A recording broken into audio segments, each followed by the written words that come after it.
Sir నేను నందివాడలో 6 సంవత్సరాల నుంచి ఏఎన్ఎంగా వర్క్ చేస్తున్నాను సార్. పిహెచ్సి రామాపురం నుంచి.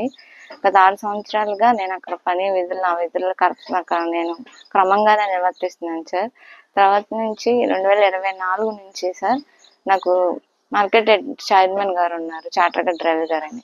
ఆయన నుంచి లైంగికంగా వేధింపులు ఎక్కువగా వస్తున్నాయి సార్. హెరాస్మెంట్ బాగా చేస్తున్నారు, ఫిజికల్గా మెంటల్గా సార్. నేను అసలు అది తట్టుకోలేకపోతున్నాను. చాలా స్ట్రెస్గా ఉంది నాకు. చాలా ఇబ్బంది పెట్టేస్తున్నారు సార్. నేనేం తప్పు చేయకపోయినా సరే పదే పదే నన్ను ఇంటికి పిలిపించి ఇబ్బంది పెట్టేస్తున్నారు సార్. అలా ఇబ్బంది పడుతున్నారని మా నాన్నగారిని కూడా తీసుకుని నేను 2-3 సార్లు వెళ్ళడం జరిగింది సార్.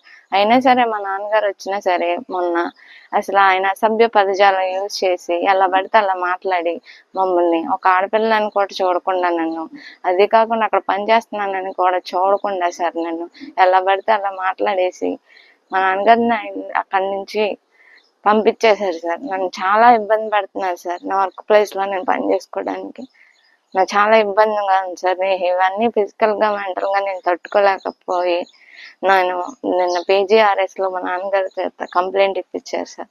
మా నాన్నగారు కంప్లైంట్ ఇప్పించారు సార్. దయచేసి నాకు న్యాయం చేయండి సార్. నేను ఏ తప్పు చేయలేదు సార్.